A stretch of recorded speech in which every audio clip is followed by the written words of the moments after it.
Future Group saw a lot of highs and lows. How did you navigate failure together? Was that tricky? Was it painful? I think we have not discussed this subject ever with them. It was difficult in the first 6 months, quite difficult. But the event around it overpowered me and took me in. So we actually felt free and liberated in one way. He gave us that ability to be liberated and say, now what do you want? There is no label, there is no attachment. Now how do you want to rebuild life? Indian society is much more hypocrite than any other society. Maybe I was a rebel in the family. I was not a conformist. I think we had no imagination about the difference between boy and a girl. It was not about business, it's about their upbringing, how you treat them. Also think that we've been brought up in a very unconventional way. He gave me a credit card when I was 15. I don't think the question of boy-girl ever really existed. I think India is very special in making mistakes. We make unique mistakes. I think we make lifestyle and societal mistakes. I think anybody who is successful gets too much of credit, including me. The media spoils you, the fame spoils you. India is totally spoiled. We have a little surprise for you.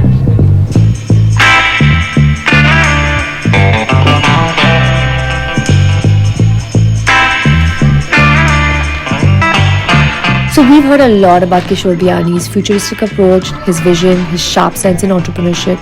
But today, we're here to talk about something that I believe is his biggest success story. And I truly believe it's not all the things I mentioned before, but it's the one he's built at home with his daughters. Hello and welcome to the Masoom Minawala show. Today I'm joined by a family that has redefined Indian retail and entrepreneurship. Kishore Biyani, the father of Indian retail, and I have with him his two daughters, Ashni and Avni Biyani, that now stand at the threshold of shaping the next chapter of India's evolving retail landscape. We've heard a lot about your futuristic vision, your leadership, incredible stride, but today we're here to talk about what I personally believe is your biggest success story. It's the one at home. It's the one that you've built out with your two daughters, and that's the one we want to talk about today. So my first question is that the average Indian father's ambition for their daughter's marriage, but your ambition has been very, very different. I want to ask you where this is coming from and what the thought is behind this. I come from a traditional Marwadi family in a way. I was probably third generation in Mumbai, and a Mumbaikar, grown up in Nepean Road, Malabar Hills, and maybe I was a rebel in the family. I was not a conformist in any which way. And when Ashni was born, I think we had no imagination about the difference between boy and a girl. Maybe, I don't know why.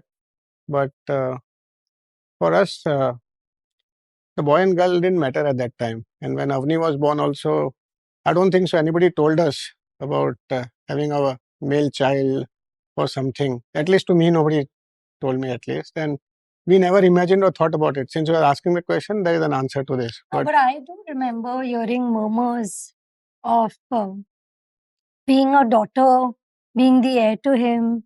There were a lot of more questions about it rather than there being conversations, and more like rumors and gossip about it rather than it being something that is said so upfront or straightforward in a more straightforward way also. And is this coming from the thought that it's usually the sons that take over the Indian family business? I think it was not about business. It's about their upbringing, how you treat them, how they are brought up. Okay, so the questioning was right there. Yeah, and I also think that we've been brought up in a very unconventional, in a very unconventional way. I don't think girls in the country today are brought up the way we have been brought up. He gave me a credit card when I was 15.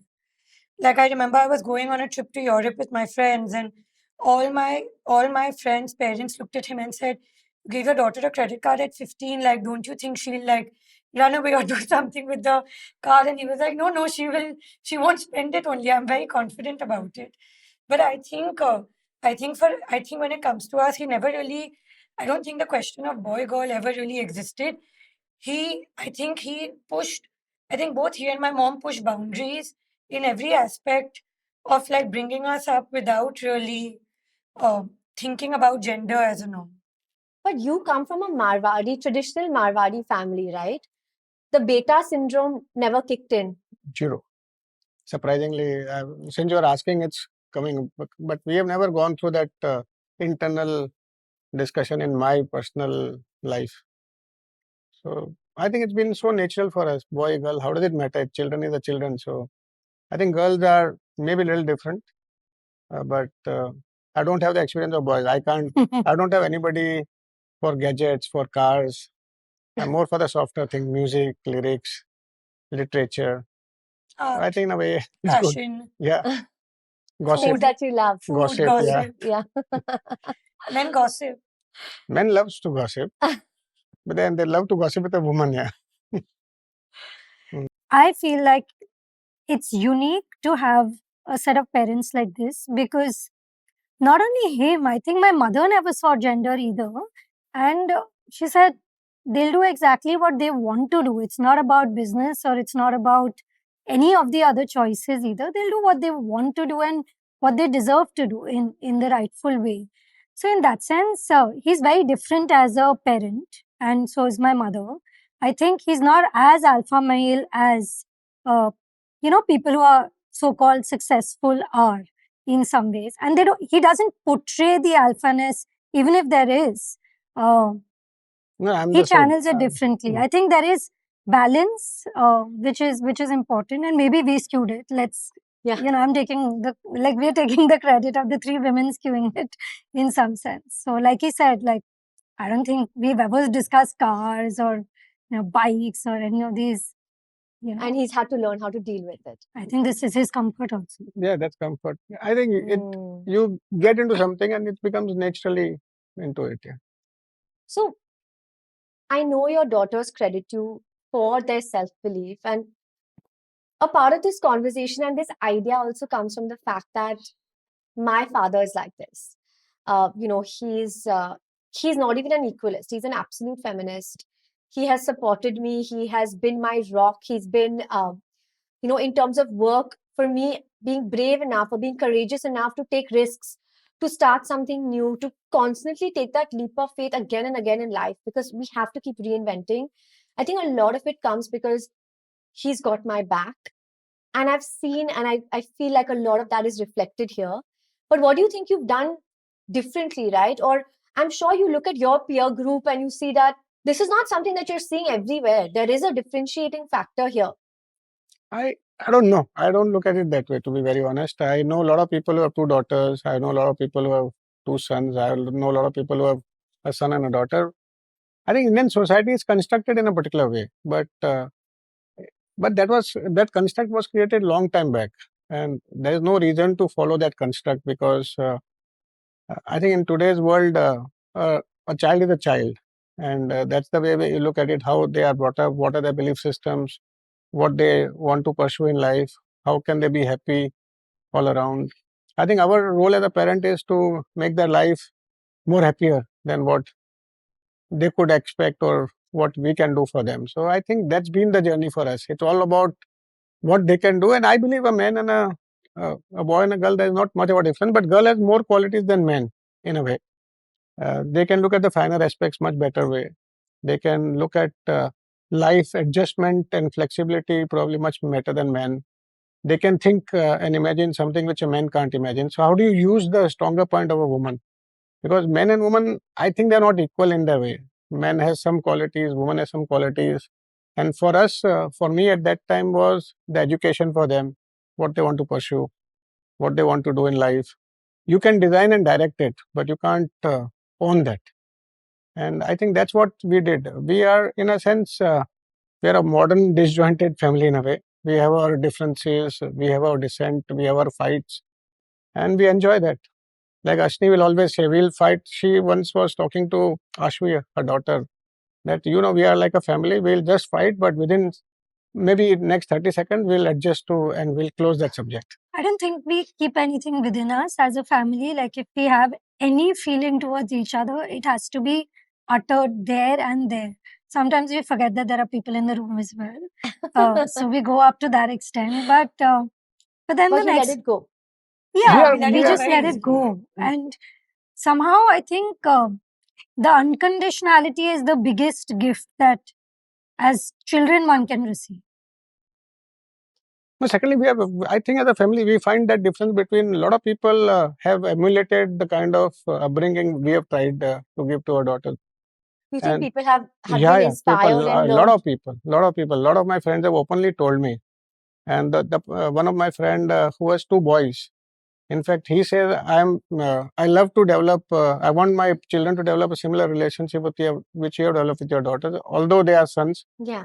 But he has done much better than me.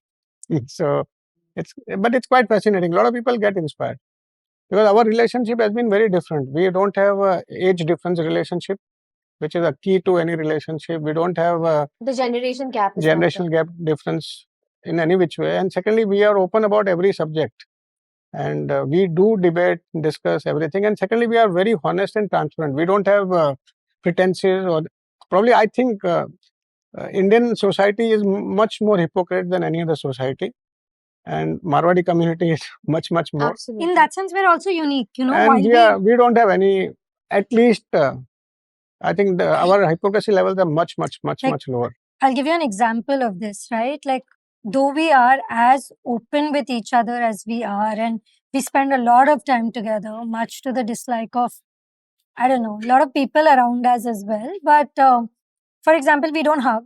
We're not a family that hugs. We're not a family that will Do pranam. necessarily touch each other's feet We don't at do all. that, yeah. So we have our own. We don't say I love you. We say it very rarely. We only say it to my daughter now. Yeah, but only to Ashni's daughter. But I don't remember. And we keep telling my mom that where was all this love when we were growing up, because we don't remember this level of affection. But we're actually not that overtly affectionate with each other. But my first call in the morning is to him, or he calls me. His first question is, "Did you sleep well?" So I think our love language is very different. That's adorable. I also think another thing they did for us as children was they never treated us as children, and they exposed us to anybody and everybody who was coming home, who they were meeting. I just think we spent a lot of time with them when we were young. Whether it was on shop floors, when he was traveling, when people came home for dinner, for work. It never really felt like, and I don't know, but we don't have this idea of a work life balance as not traditional as it may sound, but uh, I don't think I've spoken to him so many times on the phone and said I'm not feeling well, but I'm going to work, and he's like, "Why? You know, stay at home. What's going to happen?" And at the same time, like so many times, like we work on Sundays. So for us, I also think we don't think of it as okay. This is me time. This is family time. This is work time. For us, it's all very fluid. No, that's beautiful. It really is. So if I had to simplify it, you'd say involve, the next generation more in the reality of life versus actually, I mean, that's what you're saying, right? That you were completely involved, you went on the shop floor, you were part of every conversation that was inherently in their life already. Yeah, and if you add, like, if I look at my own childhood and the way I would parent my daughter, it comes from similar belief systems, right? So, for example, of course, when we were in school, everyone got pocket money, and you were like, someone asked you, "What's your pocket money?" And you're like, "What is pocket money?" So I go back home and I'm like, "So what's my pocket money? Like, how much am I allowed to spend?" He's like, "Why do you need pocket money? Spend how much you want." So I said, "How does that work?" He said, "If you learn how to spend, you will learn how to earn." So it was a very counterintuitive way of teaching someone how to earn by teaching them how to spend. And you set your own guardrails, you decide what's right and wrong in so many ways. And that's the role of family and perhaps parenting as well. That But I think this is a very important thing. I personally have followed up on this subject of pocket money. I never had pocket money. I never understood what is pocket money, and we never had the concept of giving money or having accounts with anyone. No hisab is done till date. With anybody around us, the immediate family or the people who support us living. And I believe it is building the trust factor. The first trust factor gets built when you tell them to do whatever they want to do in life. And I have seen that they have never spent money ever. I mean, which is unbelievably surprising.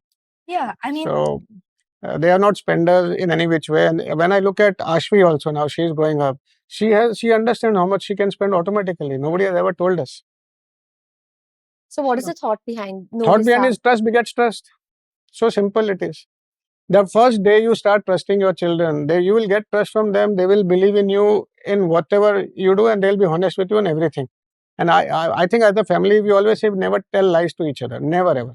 So my condition to them when they were going out, when they were growing up and when they had to go out in night, only thing they were ever told was, tell us whenever you come back. It was never about when you should come back. And so I think trust is the first factor. I believe if you look at Indian society, is not built so much on the parents trusting the children. I also think parents like to control children, and They derive power. I mean, Power, parents derive power from feeling like we're the older ones, we are responsible, we are taking care of you. I think our age hierarchy in our society has been quite there. If your age, if you're of a senior, you know life much better. And there needs to be respect that elders command. But I think there is a respect because the trust begets respect. No, but sometimes respect creates generation gap. I don't Because think so. when people are so interested in gaining respect, because when you're having a conversation, you have a conversation like this. step you back, have a yeah. But conversation respect, like right. this. respect is mutual. Respect is natural. It can't be derived or it can't be pushed upon somebody. We have been very natural. I don't think so. We had any pretenses about anything, and it still continues. We have a little surprise for you. What You is like surprise? surprises or no? He doesn't like it. I also don't like surprises. Thank you so much, firstly, for taking out the time to be here Here and for doing this. How would you define him as a father? The initial years, the first 15 years, I think they needed more the motherly love. He was a phone call away. When they were sick or when they were anything, he would like to play with them, he would like to do all type of things. But not like hands-on fathers like today's, where the fathers are so involved in doing every single thing. That was not in our times. But of course, after 15 years, when they need a guideline to grow up as individuals, I think there he played a major role in their lives. For them growing up for work, businesses, to look at life in different lenses, to have an overall view of life, he has shaped them much. He has shaped them. The average Indian father, their ambition for their daughter is marriage. But KV's ambition for his daughters has been that they can pursue their dreams. And that is what he has propelled. So today, He has propelled it, but that was my dream in the first place. oh wow. That was my dream in the But it is first true. place. It is Then true. Ashni joined work. It was a full man's organization. She was the first daughter to enter into the business. So she used to come many times crying, saying, this happened with me, that happened with me, this happened. I said, the day you cry, people will think you are weak. You have to be headstrong. And you have to go ahead. You should not cry. If you are right, put your foot down. Do not think what other people are thinking. I thought everybody in the family also must have thought she'll get married and she'll leave the work. At some point, she had very supportive family, whether it was a mother-in-law, husband, they all supported her and she went through the journey very easily. Then she had a child. Then she had a baby. I told her when she was in the hospital, mentally you have to get ready to work.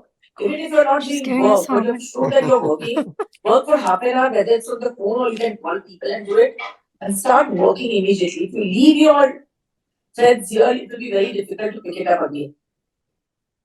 And where was that coming from, Auntie? Where, how did you have that thought?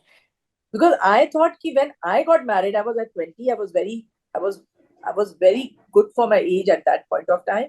But once you leave that journey and you start getting into the household affairs, you never find a time to get out of it. And you are too scared to face the world later. Yeah. And the world is changing at a very rapid. Correct. Because I feel when we come out of school, the boys and girls are at equal level, at equal par. The boys were given chances to work, so they kept on excelling. Yes, everybody has to have something in them to go wherever KB has reached. But otherwise, also the men generally work. The women don't work in our generation much because we never made it our bread and butter. And to make work this thing, you have to think it as a bread and butter. If you think it as a time pass, it can never become a. Yes. It can never become It's not an option. Yeah. It should not be an option. Yeah, if it is like you're doing for time pass, then you will never reach where you have to reach. Of course, I had a dream that the girls should always work, and KB supported it. But these both girls are very hardworking girls. They want to achieve something, and they are a little special type of children, what I would say. Otherwise, even if after getting chances, maybe you may not reach where today, whatever they want to do, and how they can get there. They have their vision very clear in their mind. they were when they were small also, they would go to the retail stores with him. They knew what they were talking, what they were seeing, what they were feeling, and they could understand how to reach there. Ashni did studies on design, so she had her own way to study the society culture, the depth of it, how to reach there. And she has all the studies she does very deep into it. And she has her own way to find out about it. And Avni looks into things very differently. Even she has her own way to do things. But she's more perfect with her own small things, whatever, whether it is design of clothes, whether it is design of. So she's too much sucked into what is happening today. Even Ashni is sucked into it, but Ashni studies the demographics of India more properly. And she understands how much is my market size, what it is. And she gives a very broad guideline in a way. So, Auntie, what makes you the most proud, of both your daughters? I do not look into proud or anything. I feel everybody of us have a journey, and we should all do it the best thought for us. And we should, of course, we should try to get the maximum we can get. Why should we be, just because we are women, we should not work? That was not my thought. She was a firecracker in her own right. Yeah. Cheers. There's something you wanted to say while the video was playing. I don't remember now, but have to say that, in some sense, she is far more determined for us than he was for us. Because he was obviously and clearly very meritocratic, saying, if you figure it out, you figure it out. He was not making favors for us or doing anything, but she had the determination, in some sense, to say, go fight it out. Go do what you have to do. So it came from a very different place. You get strength from here of a very different kind.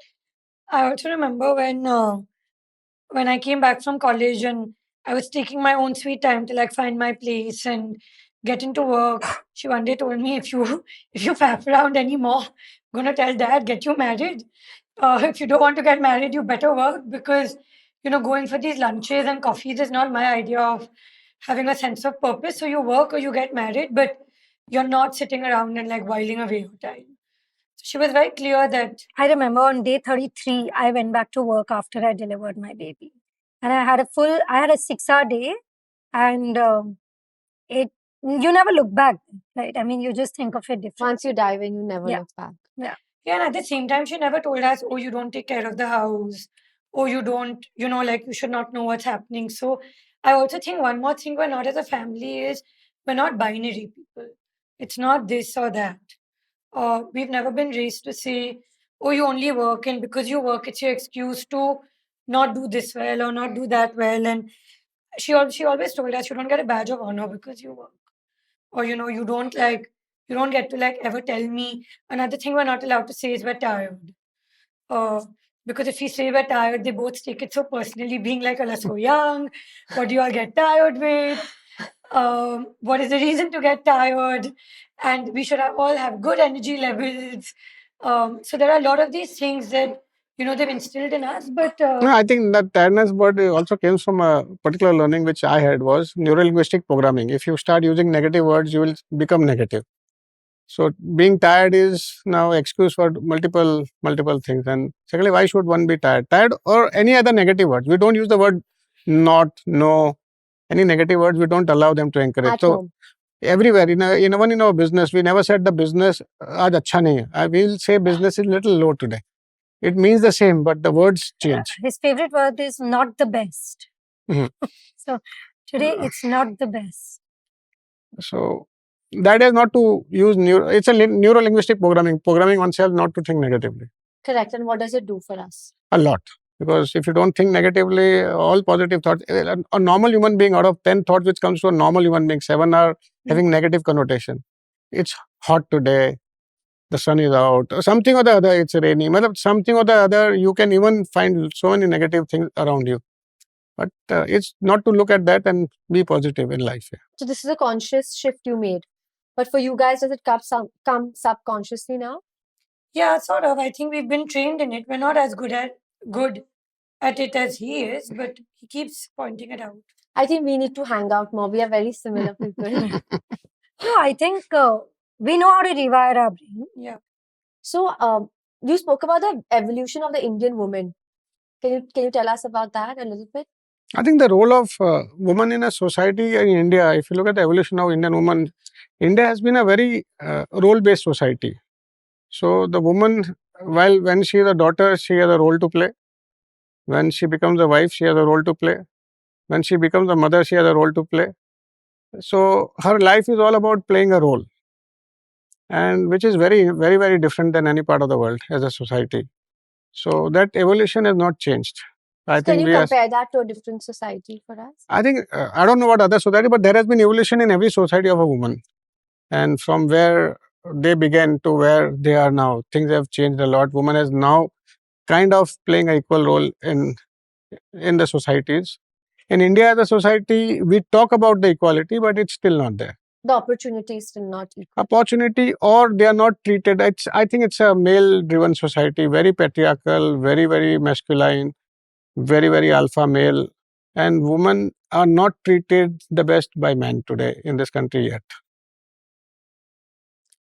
I feel that the ownership of that lies on women to shackle out, to to have dreams, to have goals, to have ambitions. But we are talking about a much broader society as such. I hear you, but And change where the always belief system, starts the with belief some system, role model. but it will take time. Of course, it will India take has time. enough role models. And if you look at our mythological stories about women, there are enough role models. But there are enough role models where the stories have been told, where we have been, she is subjected and she is, what do you call, she believes in Pati as a Pati Dev.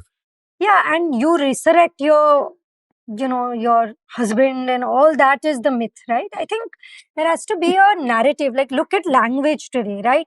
हाथों में चूड़ियां तो नहीं पहन ली है. Why is femininity looked at as unpowerful or non-powerful, right? Like, so there is work that we as women need to do around it. Men are not going to come and do that work for us. Yeah. The ownership lies on us. Even to in fact, even a stand lot in- of abusive language is very derogatory to females. Correct. Yeah. Why do you the B word, for example, right? I Yes, mean, absolutely. so it's in our hands to craft our own narrative and create new simple role models. But you know one do you more think thing. the woman wants to do that? No, the woman doesn't. They are okay with something like this. Also, I I want agree. to. Hmm. Also, I don't think women support women. Yeah. I actually think fundamentally women don't support women. Women don't raise, like we had a huge conversation on Saturday where we spoke about the evolution of a man, and we also spoke about what role women will play in raising the future generation, the future men of tomorrow. The sons, how do you know, raise the sons, how are you sons? going to raise your sons to be different? And I actually feel like we talk about equality, we talk about women getting equal opportunities, but today, even today, like when people have a son and a daughter, they don't treat the two equally. Even today. And I also don't think women support other women. I was told a few years ago that, oh, now you're married, you're looking at restarting your career. Why are you doing it? You can sit at home. You can, it can be easy. Why do you stretch yourself out so much? Why do you travel? You don't take care of your health. I've been told that so many times. And what do you think? What kind of support would you have liked? What does support mean to you? I think just like what my father and mother do for me so many times, like, did you sleep well? Okay, if you're not well, like, like small things, like small gestures, just saying, okay, like now my husband tells me that take a later flight in the day. Like don't wake up at like 6 and like take a flight, take a later flight in the day. Or, like when I come back home, my mom-in-law will ask me, do you want me to make something special for you?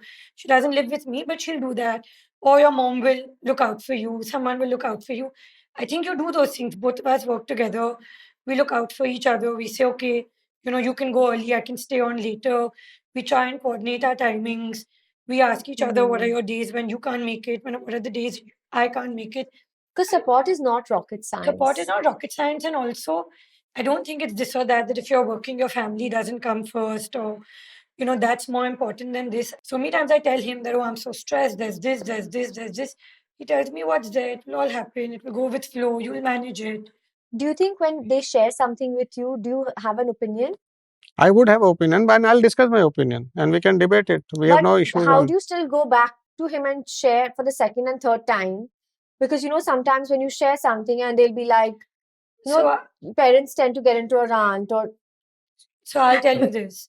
I was dating somebody a few years ago, and I mean, first, it was. I think the writing was clear on the wall. My parents were, you know, in their own way, they'd come to the conclusion that you should end it, you should move on. We don't think it's the right thing for you. But I think my father gave me he gave me an entire month to debate it with him, to discuss it with him, and and he gave me my space and my time to actually come to that conclusion myself.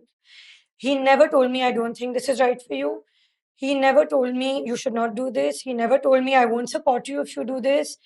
The only thing he told me once was, there's a credit debit system that every human being has with each other. And maybe like his credit with me was like far larger for me to have actually, take, and he gave me that time, and he gave me time for me to see things in my own way. He was there when I wanted to debate it with him. But what was he telling you then? Nothing. I mean, we never spoke about it as a person. We never spoke about it as me versus him. We never ever had a conversation about me and another person. It was about what you would want from life, values, things like that. It was never oh, you should do this or you shouldn't do this. He never said that to me. And what was going through your mind at I that think it's point? giving a direction in life. Our job is to give direction and show the path in case if required. So we are not here to summarize. I don't summarize, luckily. Maybe they think I summarize them. But I think life is all about enjoying life and learning about it and sharing that. And that's what I think we have done in our journey of life. So I learned from them. I've learned to be younger and I love to compete with them. And I think I'm younger than them in terms of thoughts and everything. But they will keep on debating with me. So I love that what they have learned. So you learn something from them. And what I learn every day, we share that notes.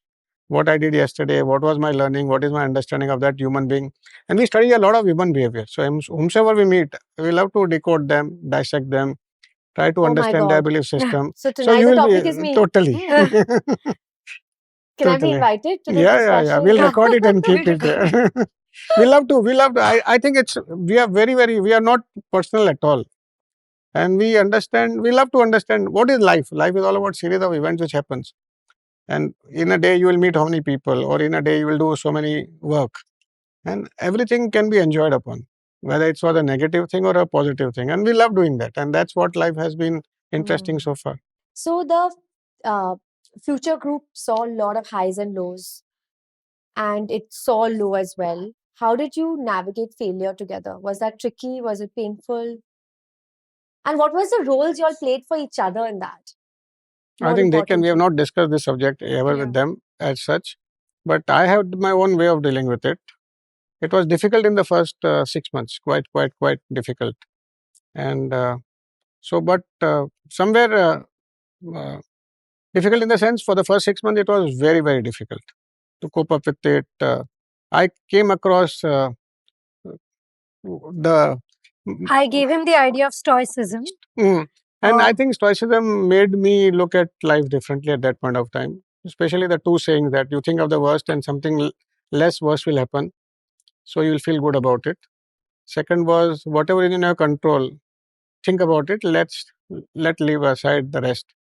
So I made some principle at that point of time. I will look at life from a different lens. I will let past be buried and not think about it. And only when we have to deal with it, just think about it that point of time. And let's create a new world in which we had enough of intellectual capital with us. And I personally thought, I was always confident about making it or being successful. And destruction, I had learned about destruction long time back. I made a movie at that point, a long time back, maybe 18, 20 years ago. And that movie didn't do well. So I wrote to myself, never get attached to whatever you create. So when we sold Pantaloons long time back, I had no emotions left. So when this was getting destroyed, the emotions didn't overpower me. But the event around it overpowered me and took me in totally. And but all the family was looking upon me because they always believed I'll solve something, everything. So maybe I don't know about them, what they thought, but the idea was not to involve anybody and I'll deal with it alone. So what I did was I dealt with it alone. Nobody was involved in anything which was happening on the destruction part. And still I continue to deal with it alone. I don't want anybody else to come in because it was my problem and I'll deal with it. But as daughters, because I'm a daughter myself, when something like this happens, you feel that ownership and that accountability to kind of intervene and to be able to, share the load, like just that mental pressure or that stress. So, how is it for you guys? How did you navigate that? No, I think it was made quite clear that our role is to be around and restart. Our role was not to get enveloped in the past. I think that was one. But, we used to have more philosophical conversations about it, right? There's a song, right? Mera naam bhi le ja, mera kaam bhi le ja, kar de mujhe azad. So we actually felt free and liberated in one way. He gave us that ability to be liberated and say, now what do you want to do? There is no label, there is no attachment. Now, how do you want to rebuild life? So actually, it was a point of deep introspection as to what do we want to do next, to some extent. And I genuinely feel this, and of course books give you different kind of strength, meeting the right people, the right friends. For me it was, I did some Bhagavad Gita understanding and learning, and I feel like finally you can't destroy the man's spirit. You can take everything away, but how do you take away a man's spirit? And he was 50% of the time he was thinking with us on what's new and happening in the consumer world. What do we know about the digital first consumer? Consumers today have changed. And he kept saying things like, good, this has been, good, there is destruction. We have to create afresh. So it actually made us look at it from the lens of not what you have lost, but what you have gained.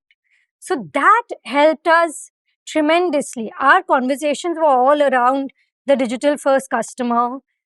How is this digital first customer now behaving? What can we do with them in this category, this space? Media is disrupted completely. COVID has changed behavior. Where do we stand in the midst of all of this? And that is very energizing, right? Because you're not sitting and lamenting in some sense about what has happened to you rather than what you can do now and looking forward. So I think here we looked, again, he showed us the way in some sense to say, next, what's next?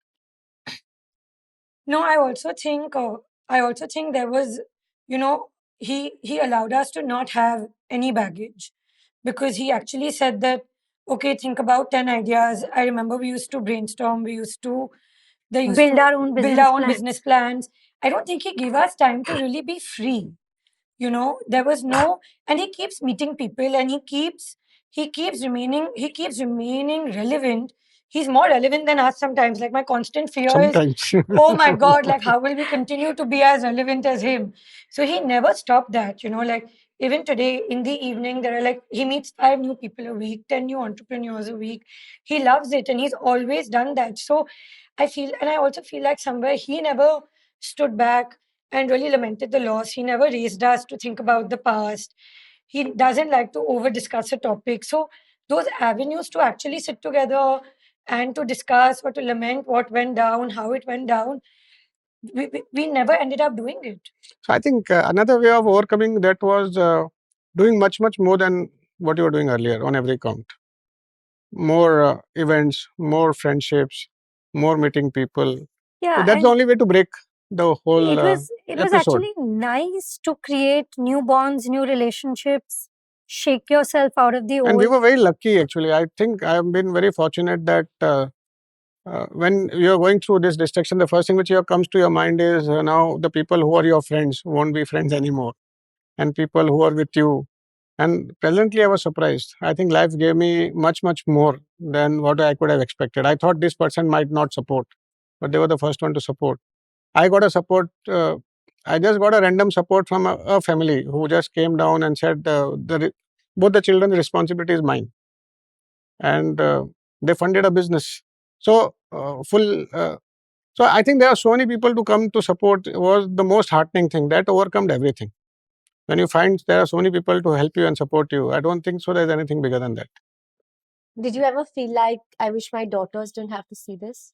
Not at all. I believe they've gone through it. I think they should have gone deeper also into it a little bit more. But I think you still try to protect your children from everything. But they were the bystanders and watching this happen. I think they must have gone through their own understanding and the whole, what you call, the whole emotions they would have gone through. I wouldn't know that. But seeing something go away and wither away in front of your eyes is It's very difficult. It's very, very difficult. but we learn to deal with it. Yeah, but you also learn how impermanent life is. And I don't think that I agree that it's difficult, but I also think it's. He always told us that there's also joy in struggle. So in a way, one also has to learn to accept and move on from that as well, and learn from it. No, absolutely. But before we started rolling, I was telling you about my e-commerce venture, right? So when I had to shut that down, I took that as a huge failure. And it was not easy at all from any means to actually move on from that. And then You should have come to us that time. I know, I should have. I think somehow I believe without the highs and lows, like I wrote a word to myself: life is a series of events, and every event enjoy it. And all events can't be So all of them have to enjoy. all the events. You should They're have a all the events. destruction The party. destruction event is a part of creation. Without destruction, there is no creation. I think they would have never gone into the new age digital business had the destruction not happened. So I think the life always gives you another chance. So what do you say to an entrepreneur that is failing right now, right? Because we have a lot of young people watching the show, and this is happening very often, right? And especially in the kind of space that I've been speaking about in the past, a lot of smaller businesses that have not been able to pick up the scale and are not being able to take it to the next level and are feeling that sense of failure. What do they do? But This is for all of you. failure is going to be a part of whatever you're going to do, and your success rates will keep on changing. And one has to enjoy the smaller events and small successes and small wins which you get. So when the destruction happened, the first thing which I told them: don't ever imagine to build big businesses. Build small business and enjoy that. Small is beautiful was the theme. Yeah. I had seen 50,000 crore business. Now you can't ever build that. Or one should not imagine doing that. And why can't we get joy in building small businesses, good businesses, efficient businesses, cash flow businesses, purposive businesses? So we didn't want to do the same thing. And I think we had an interesting debate on that, and I think life has moved on. So the stress never comes home. Stress is always there. And stress. What is home and work? Like for us, they are Everything like is seamless, intertwined. seamless sort of, My problem is pathways. my stress is seen by everybody. And Why? Because you're very transparent. once Ashmi came in and he said, Nanu, today I think something has not gone right in the office. Yeah, but I think She she's can like read through it. And I think she's they very also read through it. perceptive. But they can also read through it, but they don't tell me. Like, She is it's- innocent to tell me everything. It's amazing when he's having an important, stressful meeting, she'll go and sit in the middle. And there's never like, you can't enter this meeting, or, there's none of that. So she'll go sit and suddenly the energy in the room will change. So, yeah. So who's your favorite? Ashvi. No, Ashvi we know. We know Ashvi is the favorite. No, I think everybody, I don't have a favorite in a sense. But come on, it's me. so life, I think when she was born, she was the first one. She was born after 4-5 years. So Avni has her own qualities. Ashni has her own. I can intellectually spar with her a lot, but my longer intellectual discussions are with Avni. When she likes to understand a subject, goes deeper into it. But she's very edgy. And she's Avni is patient. very edgy. Very and edgy. Ashni is patient. She's patient. So I think So who fights with you more? I think both of them. And it's a huge challenge. When somebody sees us fighting, they must be believing that these children have no respect for parents. No, I've heard that you three are a wolf pack. Is what has reached my ears. In my version of gossip. Maybe that's when I was getting the gossip on you guys. Yeah, everyone used to not tell us things because they used to know that if today you or tell tomorrow one, it then will everyone reach also yours. will know. And what about the mom? Auntie No, feels... she doesn't feel left out. She has her own space, and very often She tells us certain things. It's all intertwined. There's nothing we don't tell her. We don't communicate with her. She knows. She's privy to exactly what's happening at work, Yeah, she's what's privy. happening on everyone's front. She's very much a part of. And she decides when she wants to have a view and when she doesn't. She's also She's very very clear on wise, that. actually. Like if I get into everyone's life, I'll go mad. Mad. So She's actually more hands off now than he is. Amazing, incredible. Do you have an abundance mindset? I always had an abundant mindset when I had nothing also, which is a big issue. In fact, we have discussed this theory of abundance, and I think Indian society never had an abundant mindset. Until today, it doesn't have. I agree. And we have crazily abundant mindset. I don't know why. And when this destruction was going on, still I had the abundant mindset. And when I had nothing, virtually nothing. Can you explain it very simply for our... Abundance is basically abundance that we'll make it. We should not reduce the lifestyle which we are leading it. We'll need X amount of money to maintain that lifestyle. We'll earn that by building a business or getting that salary. It will come. It will come. So that abundance mindset was always there. Secondly, we were always abundance and rich in thoughts. Then abundance in terms of the circle of influence which you create. Very abundance. Abundance in terms of book, literature, culture, relationships. I think our biggest treasure is our biggest treasure is relationships, and we were always confident about it. And abundance in terms of resources, India as a story, always felt good about it. Because India is very abundant. India is Indians abundant. don't have an abundance mindset, but India as a country is India has everything. extremely abundant. India has every weather condition. Yeah. India has every kind of mineral. India is rich in every which way: the culture, the history, the design, the colors, the music, the philosophy. I think India offers everything. So I think there is so much in life to do. It's full of abundance here. I also think in one way he's very unique, and we must talk about it, is that he's never looked at success to be unidimensional. It has not been governed through money. And for most people, and Banyas, Marwadis, you know what I mean, it was always labeled, success is labeled as how much do you make. And we've not seen that as the only or the measure for success, right? It is more about, what do you enjoy in life? How are you relating with the friends? How are you relating with your ecosystem? How are you with each other, right? Like that is genuine wealth, right? In some sense. No, but also I think his attitude towards money is very, very different from any man. And I think it's also helped shape our relations. And I've actually had a lot of intellectual conversations with him on it. I fundamentally, looks at money as a source of energy. He doesn't look at it as something he wants to amass, he wants to keep, he wants to use to control, which is also why maybe he never used it with us as a power negotiation. But money actually is a flow. Money is energy, and money is only yours, whatever you are spending on yourself in your lifetime. Otherwise, that money is not yours. I don't know, I think the Indian concept of money is putting it inside something. Putting it in land, gold, something tangible in some sense. And luckily, we never did that ever. So our understanding, maybe my understanding of money has been faulty. Why? Compared to the Indian sense, because in terms of wealth creation, in terms of doing and being called successful. Your wealth creation has been absolutely fantastic. So I'm not in the money terms. The money, the way people understand money. So let's talk a little bit about entrepreneurship, right? Let's say I'm an entrepreneur and I have this idea for a really good product or a brand, but the space is very overcrowded. What should I do? How should I navigate this? I think it's all about clothing, right? For example, it's a very, very crowded space right now. So just to give you a perspective on clothing as a business, I think I started my career in yarn manufacturing, fabric manufacturing, garment manufacturing, and we used to sell clothes worth 12,000, 15,000 crores, around 25 crore garments a year, which was quite large.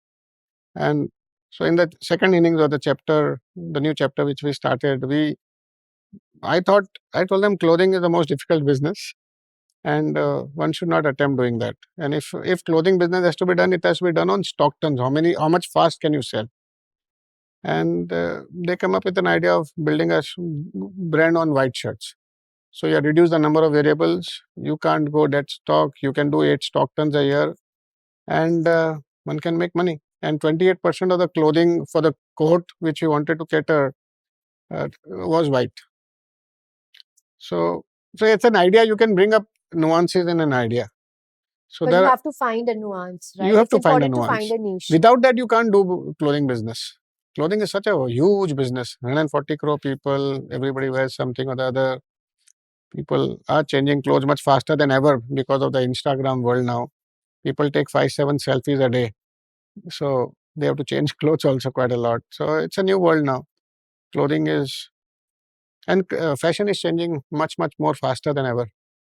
Okay, and say we're not talking about fashion, right? We speak about, say, beauty, for example. I think the next big category, which I believe, which we are discussing with them for a while now, is the way beauty is emerging in the country. I think we recently went to Korea just to study beauty. the culture of beauty. Did you go to Seoul? Yeah, we Yeah. went to Seoul and spent 5 days and getting into Olive and Young stores again and again. And Did you crazy. get the hair treatment?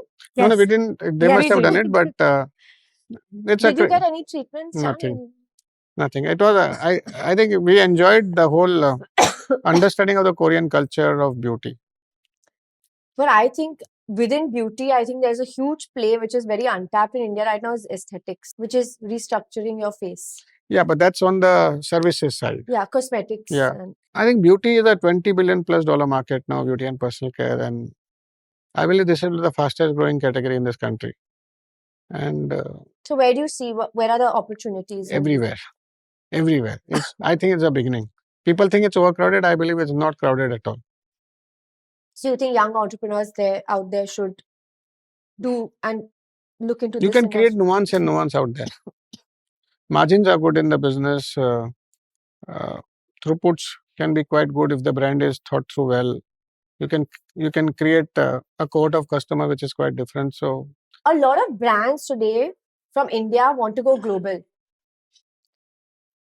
Do you believe that's a incorrect approach? Because India in itself is so large. I think India, if you look at the market, India is a very different market, unique market because cultural history of 2,500 to 4,000 years.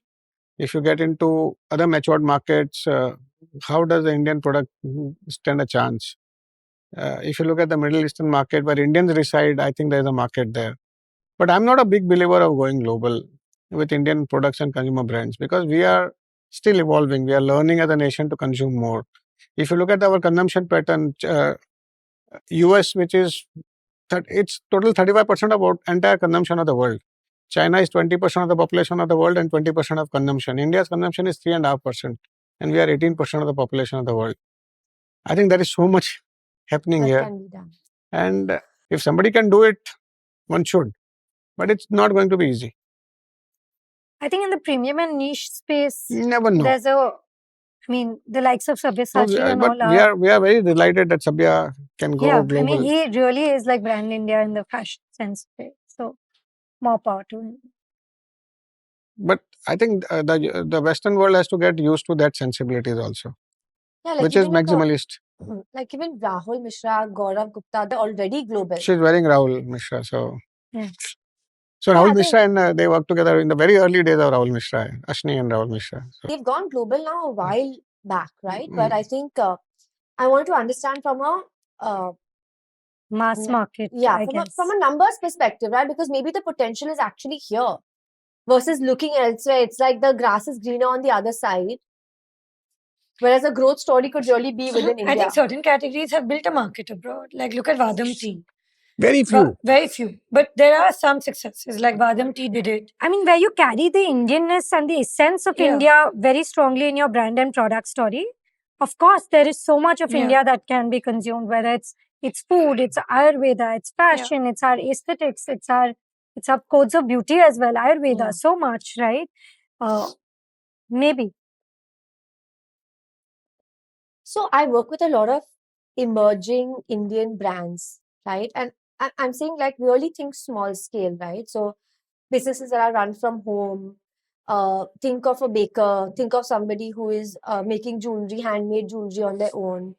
Now they have a really strong product, and I think COVID also gave birth to a lot of entrepreneurs and the entrepreneurial spirit that you didn't need an office for, you didn't need a team for. Entrepreneurship became self-sufficient.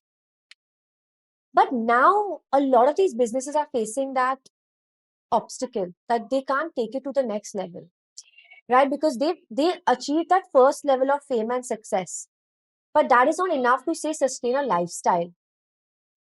So what would be your advice for that bracket of entrepreneurs? So I have a theory which I share with a lot of people, that there's a theory called, I call it the ABC theory of growth. You reach from point A to point B, and whatever made you reach from point A to point B will not make you reach from point B to point C. You have to change yourself, you have to morph yourself, you have to organize yourself differently. And people don't want to do that. So you will never reach the point C. And again, after reaching point C, you have to reach point D. So you'll have to again change, morph, So or you have to constantly reinvent. reinvent, and you have to organize oneself. I think when you do a home business, you are organized differently. And when you're dealing with a little larger scale, you have to organize oneself differently. People don't want to change the way they organize themselves. And they want a larger audience. They or want a larger audience. revenue. It can't happen. Interesting. What about celebrity businesses? What is your thought with that, right? Because there's a lot of movement now. A lot of celebrities are starting businesses. Not many of them have been very successful. Do you think this is the US has seen some fantastic I think India, numbers? like US is 35% of world consumption. So there is a huge consumption there. India is hardly consuming in that sense. And I personally believe if a brand can be created around the celebrities' ethos, celebrities' personality, or celebrities' values, I think there is a story out there. Because the kind of inertia, the lift which you get from a celebrity is far greater than building a brand tiku in a way. So I think So there is potential. Huge potential, not potential, huge potential. Provided the brand stands true to what you are doing. You just can't build a face and put a brand to it and sell. It doesn't work. That doesn't The work. consumer is able to see through everything. Absolutely. I think this is the age of the internet. And this Yeah, has been, consumer sees everything. and I don't know if this is true for brands, but in my experience, I feel like this is true for the internet. Totally. That when you watch something on the screen, there's this transparent screen that comes on. You will always know if a person is lying, is Totally. genuine, is Absolutely. authentic. I mean, sometimes I can't see it in person, but if I'm seeing it on my phone, I can see it. You can see the credibility of that person. I think authenticity was what you are talking about on the internet is seen today. I think in front of internet, we have to be all real people. Yeah, absolutely. Hmm. What are the biggest mistakes entrepreneurs in India are making? I think entrepreneurs make the same mistake. I think India is very special in making mistakes. And We make unique mistakes. I think we make lifestyle and societal mistakes. Like? I think anybody who is successful gets too much of credit, including me, and that spoils you. The media spoils you. The fame spoils you. And you are invited everywhere. You are attending. There are 55 wedding savas in India. And I think a young boy of 24, 25 is invited to at least 40 of them. What work they will do when they are attending weddings, attending these functions? I think India is totally spoiled. A person in South Bombay building a brand is impossible. And living in that society. Because when do you work? When do you work? And if you are little successful, you are called more and more. So what do you do? It is a unique India problem, especially the urban city problem. Or you make this you intertwine this social obligation into your business. If you can do that, very good, but very few people can do it. If you look at the success of all the entrepreneurs who have not been successful later on, it's one of the reasons can be this. Yeah, as they say, success is a lousy teacher. So you need more failure stories, not just success stories. Can we have a discussion? Yeah. You guys decide on what topic. Like, you know how you guys have discussions. Why don't we have an open conversation with something that, I could be a relevant participant of? I think you have seen success. You have seen, you have been part of the internet story of India. And we believe there are a lot of events happening on the internet every day. And they influence the behavior, they influence the society now. And with the new technology now coming in AI, which will influence much more, the amount of information we can process and amount of things which you can do will be increasing a lot. So how does the new generation look at how the new world is emerging, how the society is emerging, and how the relationships will emerge? I think we would love to discuss that subject. How the new relationships in the new world emerges. What kind of relationship? All kind of father, daughter, brother, sister, friends. I think friends. I'm told that people don't want to have too many children nowadays.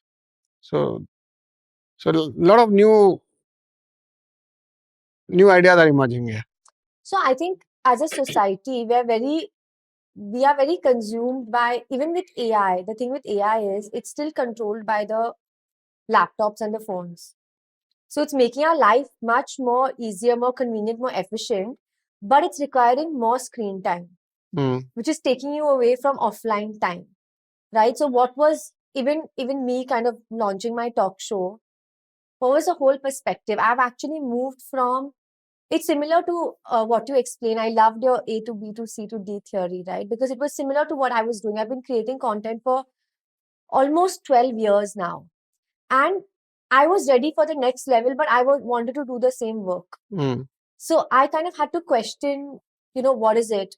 But even when I was doing a lot of research and, as an entrepreneur, what is India consuming, right? And what do I know? I was trying to find the similarities, and they are moving away from their offline lives and moving closer to their online lives. So what I thought could be very interesting is that, can I add some value to their online life, which will actually enrich their offline life? Because I do feel like the problem is what you're saying, right? The relationships. And our offline life will always have that. That's where the meat actually is. But this is a whole FOMO structure where we believe we'll attain happiness online, but we are actually attaining happiness offline. But how do you make friendship in online world? Yeah? You make on different video games and in different like forums and settings. The same way you make offline, you find those avenues and forums It is a online. little bit skewed for success because you will only network and meet and make friends with people who you think are, who you can flex with in Yeah. some But I sense. think all the relationships which are transactional doesn't survive. The relationships which are more deeper, meaningful, emotional have a much better chance of longevity in a way. I don't know, actually. I'm not sure about this because I'm still in the first half of my life. But I do feel like some connections that I've made, and I've, somehow with time, I've been able to keep up with, just maintain them. I think sometimes you'll know better, but I think longevity also plays a very good role. Yeah. Right? Like sometimes when you look back, maybe like we spoke for the first time, through this. Now, but 10 years later, even if we've had just 3 or 4 conversations across 10 years, 10 years later, we look back and say that I know you since 10 years. I think today, like a podcast is like listening to like reading a book, right? Yeah. People are perhaps looking to go to the medium of a podcast to learn something about people, learn something about their life, learn something from their stories, so on and so forth. So, like mediums will change. The message, in some sense, what you say that there are 9 emotions, navrasas, where is that changing? Everyone is still, even if we're creating games and we're spending X amount of time being gamified or being on Instagram or wherever else that we are, those 9 emotions is what we're going to eternally feel. There may be shades in between, but I still believe AI will bring about some shifts. In what way? I believe that internet, the social media, the new animal changed the way society behave, the medium of communication, newspaper, television, all the other means of communication, radio had to undergo a significant shifts. AI is the first technology which will enhance the capacity of our brain to a great extent. So we don't know what will happen. And how do you think that will affect relationships? I don't know, because how many people will be able to use AI will have, there will be one world which will be using AI to a great extent, and there will be one world which will not be able to use AI or AI effectively. And I believe the power of AI is infinite. You can create something. The people using AI will be far more smarter in terms of using their capacity of the brain, and people who will get trained to use AI much better will be much more successful in life. So, and I don't know how impact it will have on relationship, But I think it will, right? Especially like if you look at parent-child relationships, it will have a huge impact because we've all been conditioned to think about, okay, our child is going to do this and our child is going to hit this life stage and our child is going to do this. I also think that today's parents may not necessarily want their sons or daughters to take over their businesses. The businesses may not be relevant 20 years later. yeah, I believe it's a huge change happening with when the AI agents will start coming in, your house agent, your office agent, your this work agent. I don't know. They will be able to solve everything for you. So how you deal with life is going to be. It will be quite interesting. I think just like we learn to give instructions, we learn to give prompts. Hmm. And there will be a prompt engineering also that as a science will 100% evolve. And Of course, I think it's going to be the skill. I mean, it's a skill I'm learning for 2025.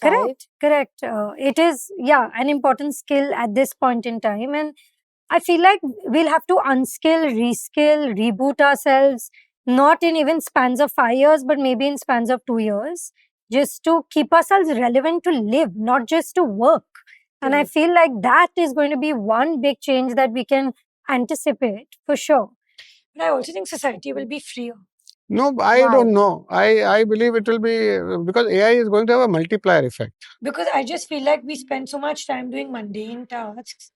If AI can take care of it, maybe you'll be freer have than more time. I don't think You'll have so. maybe I more mean, time to think. earlier people went to the field to work. That was considered work. You took your body to work. Now we take our body to the gym. Yeah, it's the same thing. Yeah, but I'm just saying What they did over 6 hours, we are trying to do in 1 hour or whatever, 1 hour 15. But I don't know. I feel like maybe you'll be able to have a meeting in 10 minutes instead of an hour. So that the world has come to. We need to catch up. I know, but yeah.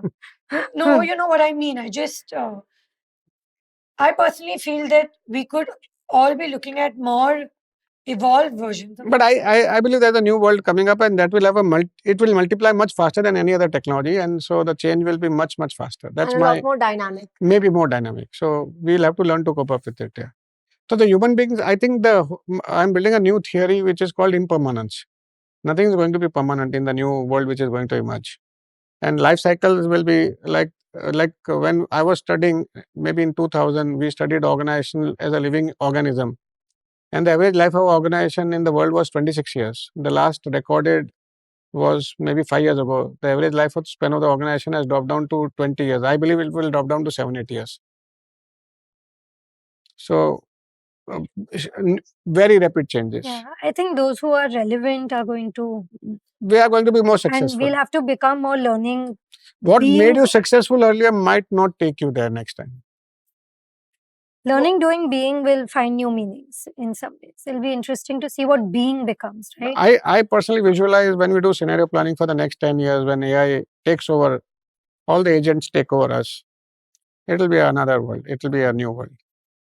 Very but how will you world. Just be? Like if you had to think about not doing, but you will not learning. There is robotics, there are drones, there is going to be activities which can be done by... But how is being going to change? That's my question, I think we'll have to spend more time in philosophy. I think what we are doing, we'll enjoy more what we are doing right now. Discussions. Yeah, I agree. I think it'll actually create time because that's something that I'm seeing. Currently, the role that AI is playing in my life is two things. One is that things that I would turn to my team for and have to wait for their response. You can do it yourself. Now I do myself. So this is a huge time saving and frustration saving point because I'm a very fast mover and a fast thinker. So I don't like waiting for a reply, right? I want things in a second. It's also the internet generation, right? We want everything in 1 second. So this has helped me improve the quality because my expectations has come off my team. So it's giving me more satisfaction. Second thing is that the speed at which AI is feeding me information is actually intellectually feeding me. Totally. And it is, I mean, it's making me smarter in a way, right? Because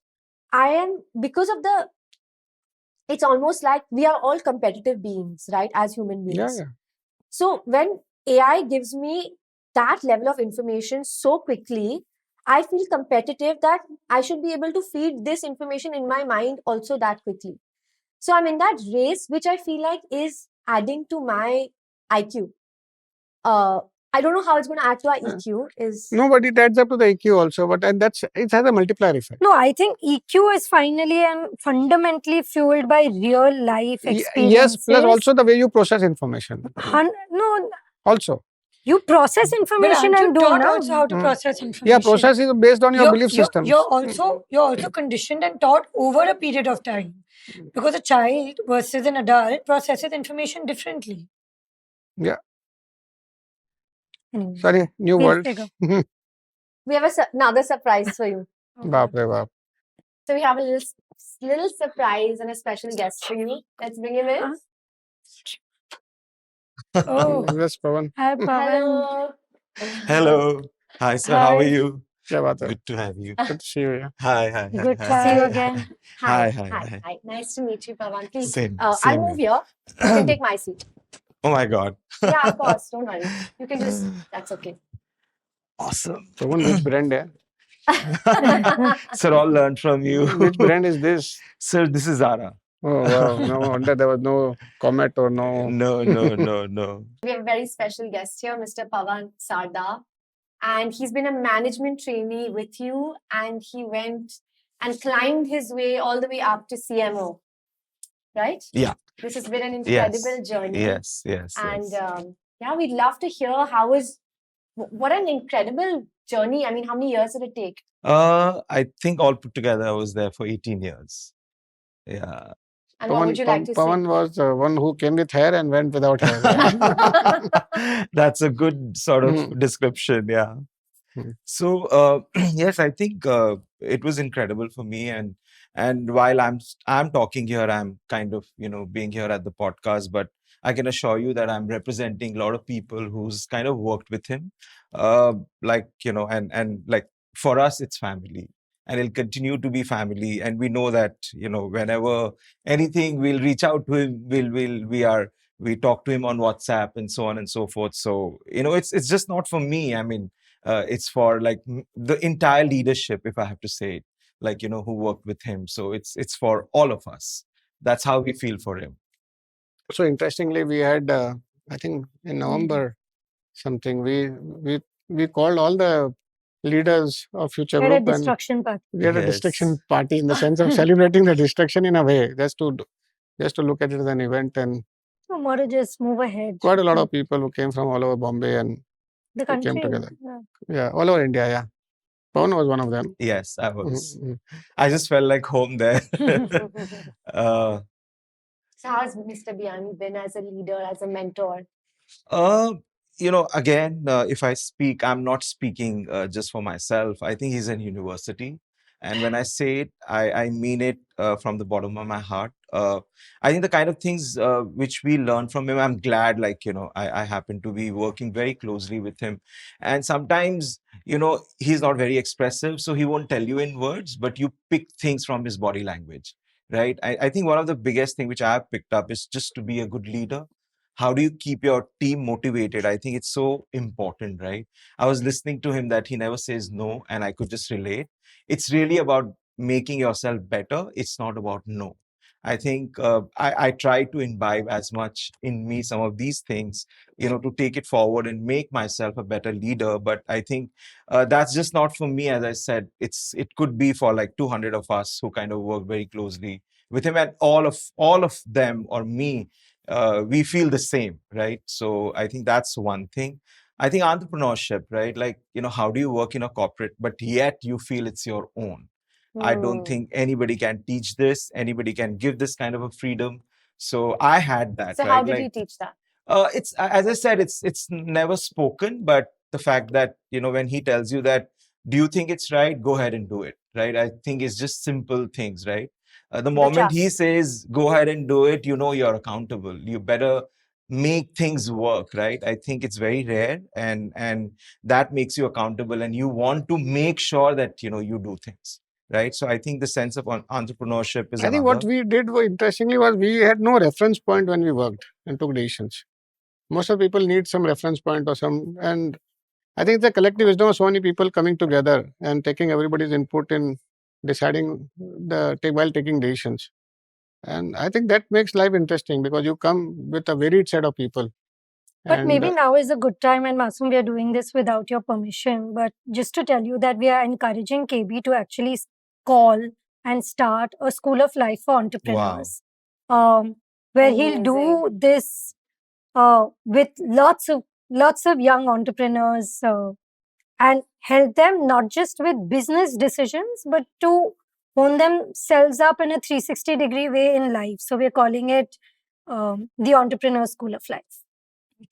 Oh, wow. Fantastic. yeah, good she announced it today. Yeah. Congratulations. No, we have been working on this, and I believe life. So will it be an education system? No, it's not an education system. We are trying to build it in a way that it's going to be driven a lot of AI also, because we believe the collective wisdom of so many entrepreneurs in dealing with multiple situations can be recorded. And that can be used as a language to, it can be used as a ML, machine learning, to give a lot of answers, immediately on the spot answers, and people at a different level on life and all, we can come in personally to coach mentors. And in any other decision, if they want, like the ABC theory of growth or the India understanding of consumers, I think we have some unique understanding of India by the number of mistakes we have made. Also, intrapersonal skills, right? Which in some Or ways, relationship building. and relationship building. I How do mean, you do negotiations? Like simple things like that. But what he's done all his life in some sense, just so I would like in negotiations, I learned it from one of my friend, Mr. Ramesh Padavam Siaram. Anybody comes to meet you, never let him go empty-handed. Nobody. So what are you giving me today? So wisdom. The school of life. the school of Yeah. He'll help you No, from C in a to sense, D or D to E. basically then you are building a relationship with him if you are doing something with him, or a hope or a desire to work with him. I think that has helped us so much in life. And it's not about business alone. It's not about being successful, but it's building of a long-term relationship. We still are in touch with each other. All the people who worked along with us, nobody is blaming me for the failure yet. In private, they might be, but I don't know. Just few things I want to add, like which I've learned. I think just being ahead of the curve. I don't think anybody who can. Again, I was just listening to some of the things which I think Ashni and Avni, both of you, were talking. But the fact is, like kill your past and just be ahead in terms of how to understand consumers, their pulse. And I think that's another thing which I've learned from him, and I'll always keep that with me. Last but not the least, I think humility. Like no matter where you go, but I think the humane part of you needs to remain. Finally, we all are humans, right? So I think these are 4 things. I've always seen him for every meeting. He used to ensure that the guest is always kind of taken till the lift and seen off in such a warm way. Again, as I said, he never speaks. These are the body language which we just pick up, and this is lesson for life. It's not something which will anyway go away from my personality, for sure. Yeah. No, thank you so much for taking out the time, and I really wanted to bring together an old team member, because we know even team building is such an important part of it, right? And I think something that I'm picking up is that the trust.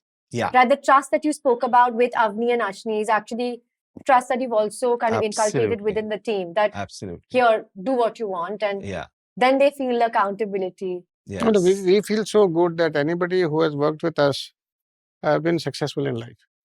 More, I would say 98% of them, maybe 99% of them. And that's gives you a good feeling, very, very good feeling. Absolutely. Thank you. Awesome. Thank you so much. Thank you so much. For coming.